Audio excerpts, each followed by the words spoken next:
दूर भाग जाइए ऐसे किसी भी रिश्ते से, ऐसे किसी भी इंसान से। अगर कोई इंसान दूसरों के दुख में सुख हासिल करता है, ठीक है, अगर किसी का काम बिगाड़ कर उसे खुशी हासिल होती है, इंटेंशनली वो किसी के काम बिगाड़ता है या आपको गिरा कर किसी और को चढ़ाता है, भाग जाइए ऐसे रिश्ते से, निकल जाइए ऐसे रिश्ते से। कोई ज़रूरत नहीं है ऐसे इंसान के आसपास रहने की, क्योंकि ये एक सैडिस्टिक प्लेजर लेते हैं। इनको लगता है ये माइंड गेम खेल पाए, ये आपको गिरा पाए, ये आपका काम बिगाड़ पाए। ये एक तरह के सैडिस्टिक पीपल होते हैं। इनको किसी की खुशी बर्दाश्त नहीं होती है, इनको किसी की ग्रोथ बर्दाश्त नहीं होती है, ठीक है। जीवन में, इस जीवन में हर इंसान अपनी तकदीर लेकर आया है, ये बात इनको कभी समझ नहीं आती है। हर इंसान अपने कर्म लेके आया, ये बात इनको कभी समझ नहीं आएगी। ये कर्ज करेंगे लोगों को, ये उनको अक्यूज़ करेंगे।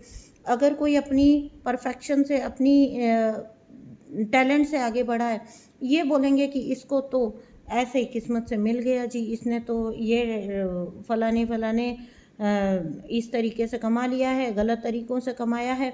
ऐसे लोग आपको हमेशा क्रिटिसाइज़ करते हुए मिलेंगे। किसी भी सफल इंसान को ये लोग हमेशा क्रिटिसाइज़ करेंगे, हमेशा गिराने की कोशिश करेंगे। और अगर बाई चांस ऐसा कुछ हो जाए कि कोई अच्छा इंसान, अगर उसका काम बिगड़ गया, अगर उसके साथ कुछ गलत हो गया, इवन कुछ नेचुरली भी कुछ मिसहैप किसी के साथ हो गया, ऐसे लोग उसके अंदर बड़ी खुशी ढूंढ लेते हैं अपने लिए। तो दूसरे के दुख में जो व्यक्ति सुख पाता है, उस व्यक्ति से दूर दूर, जितना दूर हो सके भाग जाइए, क्योंकि ये इंसान इंसान कहलाने के भी लायक नहीं होते हैं, ठीक है। क्या ही एक मेंटालिटी होगी कि किसी को रोते, तड़पते, बिलखते देखकर आपको खुशी हासिल हो रही है, आपकी एक अलग ही स्माइल चल रही है अंदर, और आप उसको एक तरह से अपनी जीत मान रहे हो, अपनी अचीवमेंट मान रहे हो। Shame on these people. ऐसे लोगों के ऊपर शर्म आती है ना।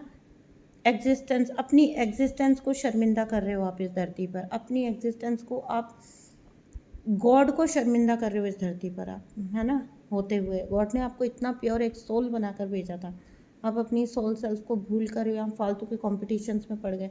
चलिए छोड़िए, इनकी सोच को डिस्कस करना हमारा काम भी नहीं है। हमें ये देखना है कि हमें ऐसा भी कोई इंसान अगर है तो हमें निकल जाना है, दूर भाग जाना है, कतई उनसे कोई कॉन्टैक्ट नहीं रखना। और अगर साथ रहना मजबूरी है, फैमिली मेम्बर हैं, किसी भी तरह के ऐसे लोग हैं जो आपसे, जिनसे आप दूर नहीं जा सकते, तो वहाँ पर लिमिट करिए, बाउंड्रीज़ क्रिएट करिए और अपनी बाउंड्रीज़ ऐसे इंसान को अच्छे से समझाइए।